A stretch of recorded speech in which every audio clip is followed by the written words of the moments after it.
Bismillahirrahmanirrahim. Assalamualaikum warahmatullahi wabarakatuh.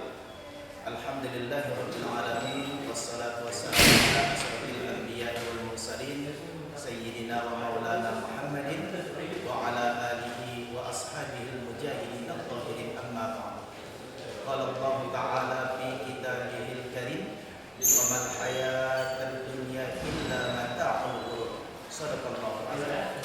Penonton Kompas TV yang dimuliakan Allah Subhanahu wa taala.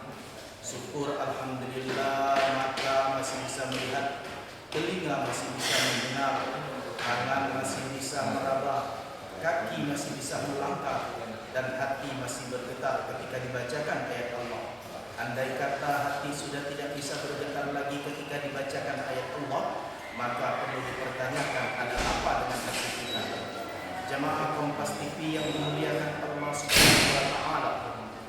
Syukur alhamdulillah kita masih bisa mandi sendiri sebelum orang yang memandikan kita. Syukur alhamdulillah kita masih bisa melangkahkan kaki ke rumah Allah sebelum orang yang mengangkatkan kita ke rumah Allah. Syukur alhamdulillah kita masih bisa sholat berjamaah sebelum kita disolatkan di depan jamaah. Syukur alhamdulillah kita masih bisa sholat di belakang imam sebelum kita disolatkan di depan imam. Syukur alhamdulillah kita masih bisa berziarah ke kubur sebelum orang yang menziarahi kubur kita. Syukur alhamdulillah kita masih bisa membaca Al-Quran sebelum orang yang membacakan Al-Quran untuk kita. Besi memang kuat, tapi api mampu untuk meleburkannya. Api memang kuat, tapi air mampu untuk memadamkannya. Air memang kuat, tapi awan mampu untuk menyerapkannya. Awan memang kuat, tapi angin mampu untuk mengusirnya. Angin memang kuat, tapi awan mampu untuk mengusirnya. Awan memang kuat dan angin memang kuat, tapi gunung mampu untuk menahannya. Gunung memang kuat, tapi manusia bisa merontok dan menghancurkan gunung tersebut. Manusia memang kuat, tapi nafsu bisa mengalahkannya. Nafsu memang kuat, tapi iman dan ketakwaan bisa mengalahkan semuanya. Jemaah penonton Kompas TV yang dimuliakan Allah Subhanahu wa taala. Ada beberapa pesan Imam Al-Ghazali kepada muridnya. Suatu ketika Imam Al-Ghazali berdiskusi dengan muridnya. Wahai muridku, Imam Al-Ghazali bertanya kepada muridnya, apa yang paling dekat dengan kita? Lalu muridnya menjawab, ada yang mengatakan ibu kita yang paling dekat, ada yang mengatakan ayahnya, ada yang mengatakan saudaranya. Tapi Imam Al-Ghazali menjawab, semuanya adalah benar, tapi yang paling dekat dengan kita adalah Allah. Allah Subhanahu wa taala berfirman, kullu nafsin dha'iqatul maut. Setiap manusia yang hidup pasti akan merasakan kematian. Jadi penonton Kompas TV yang dimuliakan Allah Subhanahu wa taala, kita sering melihat orang duduk bersanding, tapi belum tentu kita duduk bersanding.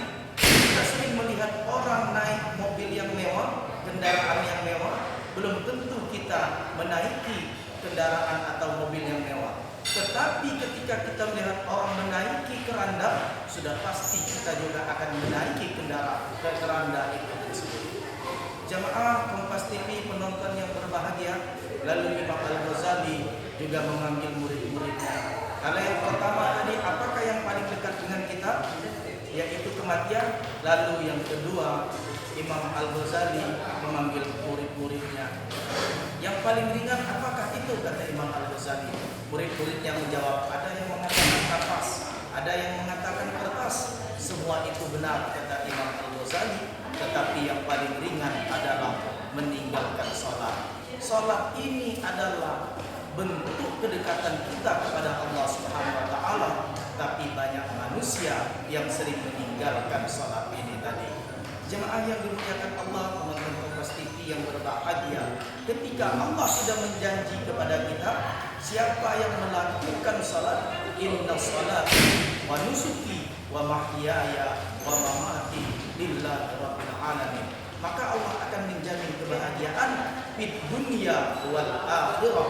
Itu yang dijanjikan oleh Allah Subhanahu wa taala ketika orang itu tadi melakukan salat.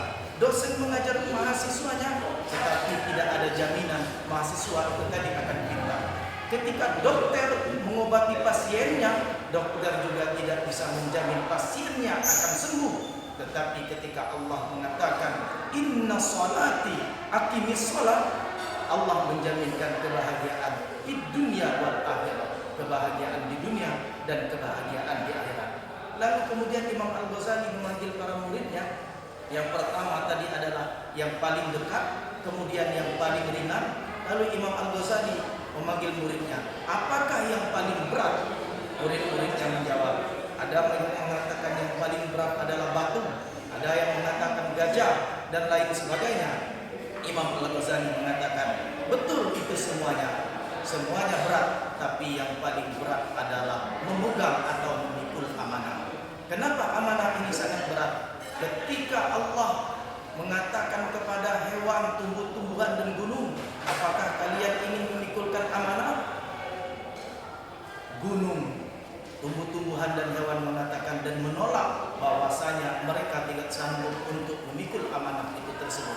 Tetapi manusia mengatakan sanggup untuk memegang amanah itu sendiri. Bayangkan manusia bisa menjamin untuk memegang amanah. Tapi kenapa manusia banyak yang sanggup menepati janjinya, apalagi memegang amanahnya? Kemudian juga Imam Al-Ghazali memanggil para muridnya. Yang pertama adalah yang paling dekat, kemudian yang paling ringan, kemudian lagi yang paling berat. Lalu Imam Al-Ghazali mengatakan, apakah yang paling tajam? Ada yang mengatakan murid-muridnya mengatakan yang paling tajam adalah pisau, ada yang mengatakan pedang, tapi Imam Al-Ghazali mengatakan yang paling tajam adalah lidah. Memang lidah tidak bertulang, tetapi ketika lidah sudah melukai hati, kemana obat akan dicari? Ibarat paku yang sudah ditancapkan ke dinding. Paku itu tadi memang sudah dicabut, tetapi bekasnya masih ada. Begitulah tajamnya lidah atau omongan manusia. Kemudian lagi Imam Al-Ghazali yang mengatakan lagi yang paling besar, apakah wahai muridku? Imam Al-Ghazali mengatakan ada yang paling besar itu tadi adalah gunung, kemudian lagi rumah dan lain sebagainya. Ternyata yang paling besar itu tadi adalah hawa nafsu. Kenapa hawa nafsu? Manusia diberikan hawa nafsu, tetapi keinginannya yang berlimpah. Sudah dibagi rezeki yang banyak, tetapi masih saja merasakan kekurangan. Itulah nafsu yang dipegang oleh manusia. Demikianlah dialog antara Imam Al-Ghazali dengan muridnya. Mudah-mudahan apa yang disampaikan oleh Imam Al-Ghazali kepada murid-muridnya menjadi pelajaran untuk kita semuanya. Sekian, terima kasih. Billahi taufiq wal hidayah. Wallahu muwaffiq ila aqwamit thoriq. Bismillah wa fatuhum qarib wa basirin mu'minin. Assalamualaikum warahmatullahi wabarakatuh.